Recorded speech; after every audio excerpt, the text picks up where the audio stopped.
बिस्मिल्लाहिर्रहमानिर्रहीम। अस्सलाम वालेकुम students, hopefully you all are fine and doing good. So students, आज हम न्यू चैप्टर स्टार्ट करेंगे, chapter number 13, that is biochemistry. Biochemistry basically branch है biology की भी और केमिस्ट्री की भी। ये ब्रांच है जिसमें हम बायोमोलिक्यूल्स की स्टडी करते हैं, like carbohydrates, proteins, lipids, nucleic acids and vitamins.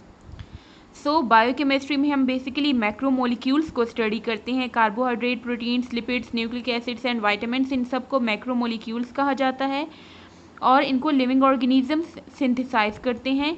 In macromolecules को हम लाइफ में यूज़ करते हैं, इसेंशियल होते हैं हमारे लिए। फॉर एग्जांपल कार्बोहाइड्रेट्स की अगर हम बात करें तो carbohydrates we eat these carbohydrates which provide us energy obtain करते हैं कार्बोहाइड्रेट से। लिपिड्स हमारे पास एनर्जी की सोर्स है, it provides us energy. And proteins not only provide us energy but also help us stay strong by forming new bones and muscular tissue. Bones और muscles की formation में help करती हैं proteins. और इसके अलावा कुछ ऐसी प्रोटीन्स भी है जो कि डिजीज़ के अगेंस्ट हमें प्रोटेक्शन भी प्रोवाइड करते हैं। देन न्यूक्लिक एसिड की अगर हम बात करें तो it is involve in transmission of genetic information. एक जनरेशन से दूसरी जनरेशन में इंफॉर्मेशन ट्रांसफ़र करने के लिए हेल्पफुल होते हैं। सो ये डिफरेंट बायोमोलिक्यूल्स हैं जिनको हम अंडर बायोकेमिस्ट्री स्टडी करते हैं। सो फर्स्ट हमारे पास जो मैक्रोमोलिक्यूल है वो है carbohydrate. Carbohydrates are basically macromolecule. Macro का वर्ड लार्जर मोलिक्यूल्स के लिए, लार्ज साइज के मोलिक्यूल्स के लिए यूज़ किया जाता है। So they are large size molecules और ये पॉलीहाइड्रोक्सी एल्डिहाइड्स या फिर पॉलीहाइड्रोक्सी कीटोन्स होते हैं। Poly means many and hydroxy hydroxyl group, OH group के लिए यूज़ किया गया है। सो ये जो कार्बोहाइड्रेट्स होते हैं दे आर पॉलीहाइड्रोक्सी, इनमें एक से ज़्यादा हाइड्रोक्सिल ग्रुप्स होते हैं, OH ग्रुप होते हैं। और ये या तो एल्डिहाइड्स होते हैं या फिर कीटोन्स होते हैं। एल्डिहाइड्स उन कंपाउंड्स को कहा जाता है जिनमें C+O के साथ एक हाइड्रोजन एटम अटैच होता है, जबकि कीटोन्स में C+O के दोनों साइड पे अल्काइल ग्रुप्स अटैच होते हैं। Synthesis, these carbohydrates are synthesized by plants through photosynthesis. Photosynthesis का जो प्रोसेस होता है प्लांट्स में, which involve carbon dioxide and water. Carbon dioxide और वाटर कंबाइन करते हैं in the presence of sunlight and chlorophyll. Sunlight sun से obtain करते हैं light and chlorophyll green pigment होता है प्लांट्स में। इसके प्रेजेंस में कार्बन डाइऑक्साइड और वाटर के बीच में रिएक्शन होता है और इसके रिजल्ट में हमारे पास जो प्रोडक्ट आता है वो एक कार्बोहाइड्रेट होता है जो कि ग्लूकोज है और साथ में ऑक्सीजन गैस प्रोड्यूस होती है। क्लासिफिकेशन, कार्बोहाइड्रेट्स को 3 कैटेगरीज में क्लासीफाई किया गया है, monosaccharides, oligosaccharides and polysaccharides. Saccharide का वर्ड इसलिए यूज़ किया जाता है कि इनको शुगर्स भी कहते हैं। सेक्राइड का मतलब होता है शुगर। सो पहले मोनोसेक्राइड्स देख लेते हैं। They are the simplest sugars, सबसे सिंपलेस्ट शुगर होते हैं। They can not be hydrolysed. Hydrolyse basically एक रिएक्शन होता है, केमिकल रिएक्शन, जो कि वाटर की प्रेजेंस में होता है। किसी भी कंपाउंड की break down in the presence of water, इस प्रोसेस को हम कहते हैं हाइड्रोलिसिस। और मोनोसेक्राइड्स होते हैं they can not be hydrolyse, इनकी फर्दर ब्रेक डाउन नहीं की जा सकती क्योंकि सिंपलेस्ट शुगर्स होते हैं। इनमें 3 to 9 कार्बन एटम्स होते हैं। मीन्स के 3 कार्बन एटम मोनोसेक्राइड भी होते हैं, 4 कार्बन एटम्स भी होते हैं, 5 भी होते हैं और 9 भी। So number of carbon atoms की बेसिस पे इनकी क्लासिफिकेशन की गई है इनटू ट्रायोसिस जो कि 3 कार्बन कंपाउंड्स हैं, टेट्रोसिस 4 कार्बन कंपाउंड्स होते हैं, पेंटोसिस 5 कार्बन कंपाउंड, हेक्सोसिस 6 कार्बन कंपाउंड और इसी तरह से 7, 8 एंड 9 कार्बन कंपाउंड्स भी होते हैं। सो मोस्ट इंपॉर्टेंट हेक्सोसिस जो कि 6 कार्बन कंपाउंड्स हैं, उनमें हमारे पास एग्जांपल है glucose and fructose. Glucose and fructose दोनों ही मोनोसेक्राइड्स हैं, दोनों का सेम मोलिकुलर फार्मूला है C6H12O6।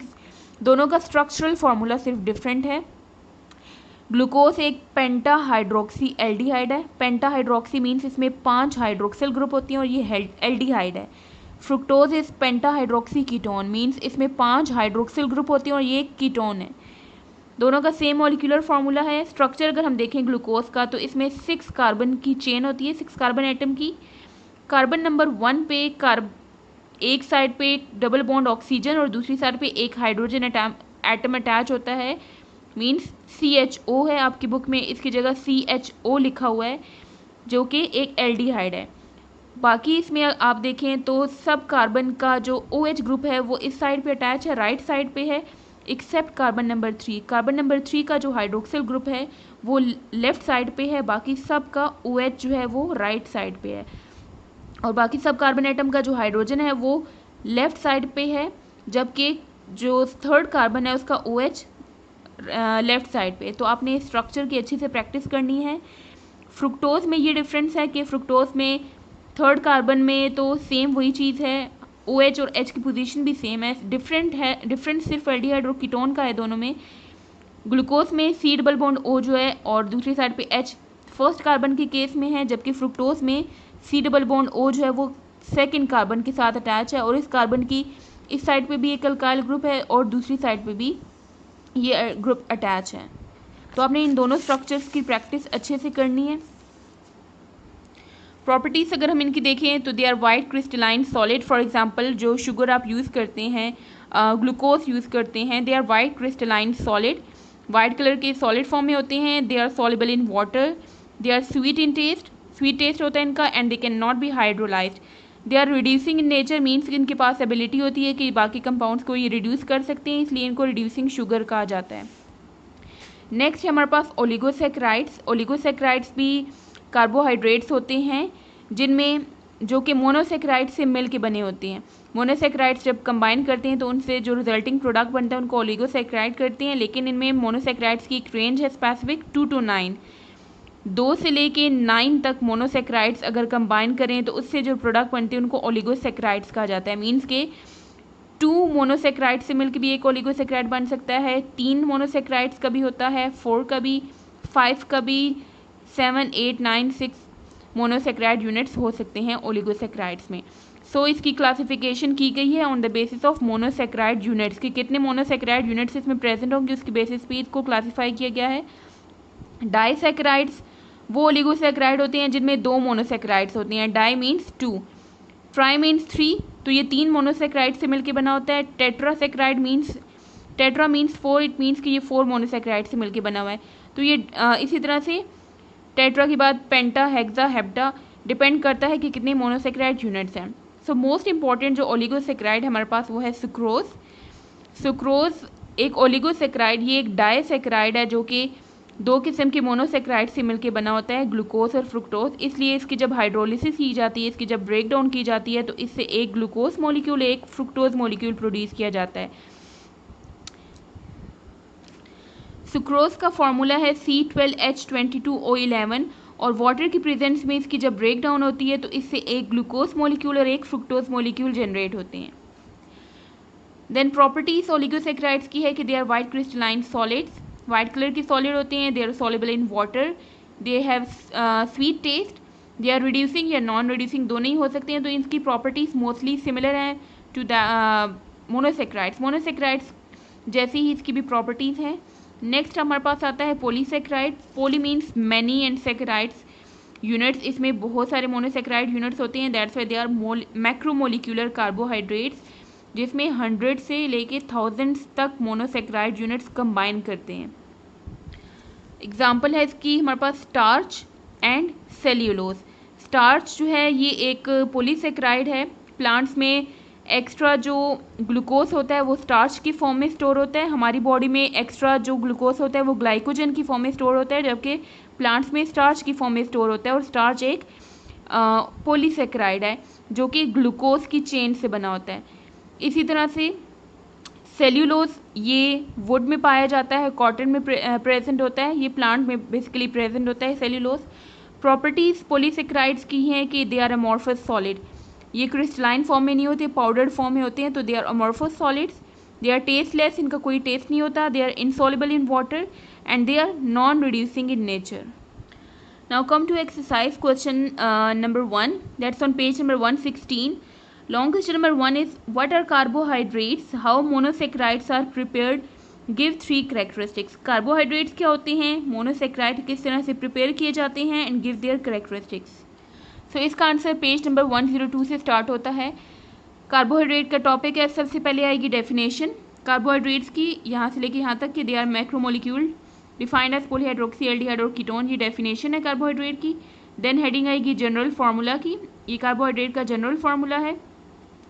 सिंथेसिस की हेडिंग में आपने ये 2 लाइन्स लिखनी है एंड देन केमिकल रिएक्शन या केमिकल इक्वेशन में आपने ये लिखनी है, फोटोसिंथेसिस की इक्वेशन है। क्लासिफिकेशन की हेडिंग आएगी नेक्स्ट, उसमें ये लाइन्स लिखनी है। देन स्टार्ट होता है मोनोसेक्राइड, मोनोसेक्राइड की आप हेडिंग देंगे एंड मोनोसेक्राइड की डेफिनेशन में आपने यहाँ से लेके यहाँ तक लाइन लिखनी है। देन हेडिंग आएगी क्लासिफिकेशन की, उसमें आपने यहाँ से लेके यहाँ तक ये 2 लाइन्स लिखनी है क्लासिफिकेशन में। देन इम्पॉर्टेंट मोनोसेक्राइड्स या एग्जाम्पल्स में आपने यहाँ से लेके यहाँ तक लाइन लिखनी है एटसेट्रा तक। ग्लूकोज की हेडिंग आएगी, उसमें आपने लिखना है it is a polyhydroxy aldehyde. Fructose की हेडिंग दे के आपने यहाँ से यहाँ तक लिखना है इसमें। देन दोनों का अपने स्ट्रक्चर यहाँ पे देना है एंड लास्ट में हेडिंग आएगी प्रॉपर्टीज़ या फिर करेक्टरिस्टिक्स ऑफ मोनोसेक्राइड्स, और उसमें आपने ये 3 लाइन्स लिखनी है। तो यहाँ तक लॉन्ग क्वेश्चन नंबर 1 का आंसर है। तो long question number 2 is explain oligosaccharides. So oligosaccharides का इसका जो आंसर है पेज नंबर 102 ओलिगोसेक्राइड से यहीं से स्टार्ट होगा। आपने सबसे पहले ओलिगोसेक्राइड की डेफिनेशन देनी है, जो फर्स्ट लाइन है ये इसकी डेफिनेशन है। नेक्स्ट 2 लाइन्स में आपने हेडिंग देनी है क्लासिफिकेशन की यहाँ तक। देन आपने हेडिंग देनी है सुक्रोज की, और उसमें आपने यहाँ से स्टार्ट करना है नेक्स्ट पेज तक, यहाँ तक लिख के ये इसकी इक्वेशन है सुक्रोज की ही। एंड लास्ट में जो 2 लाइन्स है इसकी हेडिंग आएगी प्रॉपर्टीज़ या characteristics of oligosaccharides. Question number 3, what are polysaccharides, give their properties. So long question number 3 का आंसर पेज 103 पे है। पॉलीसेक्राइड की आपने हेडिंग देनी है, उसमें यहाँ से यहाँ तक इसकी डेफिनेशन है। देन एग्जाम्पल की हेडिंग है, यहाँ तक 2 एग्जाम्पल हैं स्टार्च एंड सेल्यूलोज, और लास्ट 2 लाइन्स में इसकी प्रॉपर्टीज़ हैं, प्रॉपर्टीज़ ऑफ पॉलीसेक्राइड। तो लॉन्ग क्वेश्चन नंबर 3 का यही आंसर है यहाँ से यहाँ तक। तो आज का आपका होमवर्क है write and learn and write exercise long question number 1, 2 and 3। See you next time. अल्लाह हाफिज़।